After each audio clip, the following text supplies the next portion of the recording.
अगले कुछ मिनटों में मैं आपको भारत के विकास को रोकने, भारत को बर्बाद करने और भारत को कैसे नीचे दिखाया जाए, ऐसे जयचंदों की पोल खोलने जा रहा हूं। तो कृपया ध्यान से सुनिएगा और कैसे आप देश को आगे बढ़ा सकते हैं इस पे विचार कीजिएगा। कौन अपना है, कौन पराया है, ये ध्यान से समझने की कोशिश कीजिएगा। अमेरिका पिछले 100 सालों से महाशक्ति रहा है। उन्होंने हर देश को नष्ट कर दिया जिसने उन्हें चुनौती दी।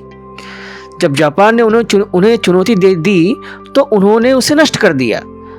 जब यूएसआर ने उन्हें चुनौती दी तो उन्होंने उन्हें 17 टुकड़ों में तोड़ दिया। जब इराक ने अपना सिर उठाया तो उन्होंने उसे नष्ट कर दिया। उन्होंने ईरान के साथ भी ऐसा ही किया।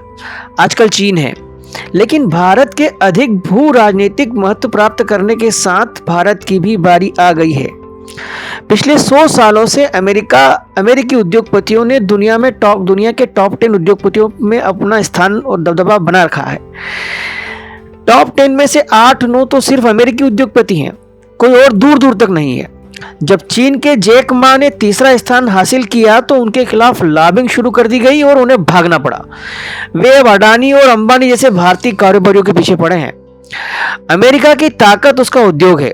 वह तकनीक और व्यापार के बल पर पूरी दुनिया को नियंत्रित करता है।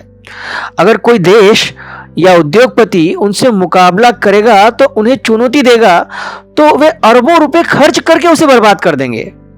पिछले 5 सालों में भारतीय उद्योगपति अडानी ऊंची उड़ान पर भर रहे हैं। पिछले साल वे दुनिया के दूसरे सबसे बड़े उद्योगपति बन गए थे। अगर यही रफ्तार जारी रहती तो 2024 में दुनिया के सबसे बड़े उद्योगपति बन चुके होते और दुनिया भारत की तरफ देखती। ऊर्जा पर निर्भरता भारत की कमजोरी है, जिसके कारण 1991 में भी भारत को आर्थिक तंगी का सामना करना पड़ा था। भारत के तेल आयात बिल की भारी वृद्धि के कारण संकट ये गहरा गया था।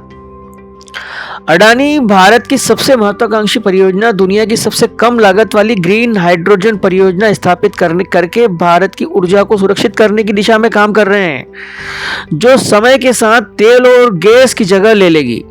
यह हिडनबर्ग द्वारा अडानी पर बार बार किए गए हमलों की व्याख्या करता है और हाल ही में सीएनबीसी द्वारा अडानी के दुनिया के दूसरे ट्रिलियनियर बनने के पूर्वानुमान के साथ समूह पर हमले यहां और तेज होने वाले हैं।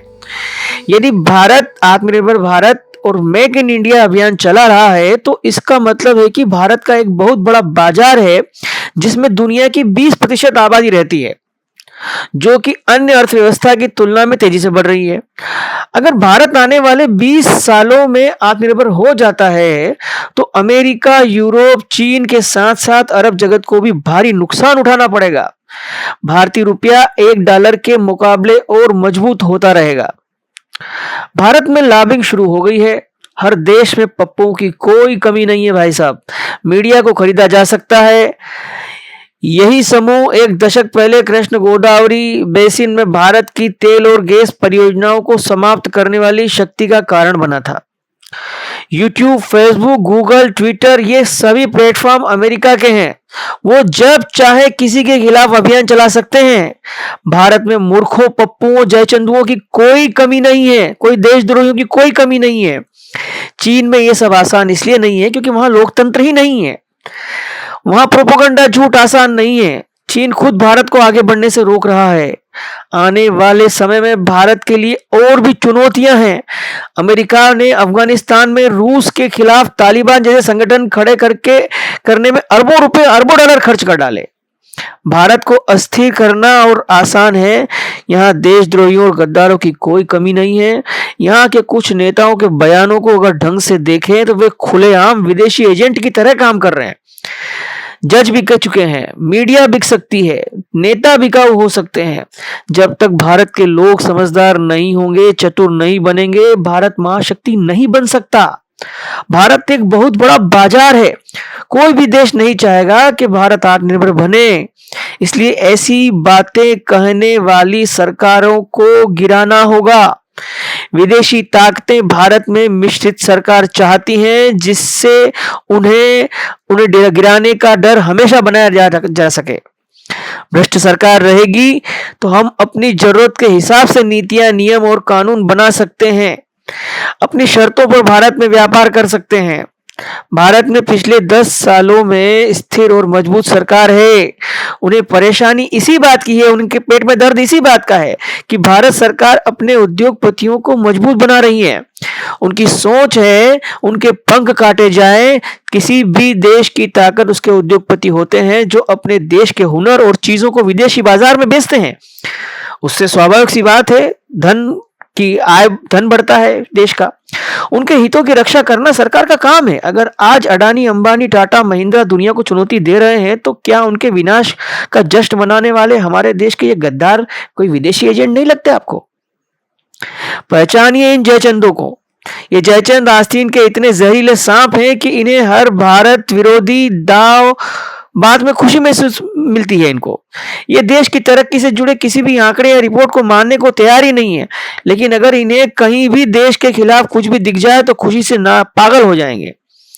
मीडिया लाचार है, बिकाऊ हो सकता है, इन देशद्रोही नेताओं से सवाल नहीं पूछेगा, लेकिन हम लाचार नहीं हैं।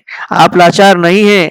इस पोस्ट को, इस आवाज को, हमारी इस पूरी बात को ढंग से सुनिए, 4 लोगों में भेजिए, उन्हें बताइए और अनुरोध कीजिए कि वे आगे भी इसे और प्रेषित करें। इसी के दम पर हम अमेरिका के भारत को परास्त करने वाले अभियान को एक बार रोक सकते हैं। हमें कड़ी मेहनत करनी होगी क्योंकि देश हमारा है, प्रधानमंत्री हमारा है और इस देश से जुड़ा वर्तमान भविष्य भी हमारा और हमारी पीढ़ियों का ही है। मुझे यकीन है आप इसे अपने समान विचारधारा वाले देशभक्त मित्रों को अवश्य भेजेंगे। जय श्री महाकाल, जय श्री राम, जय हिंद, जय भारत।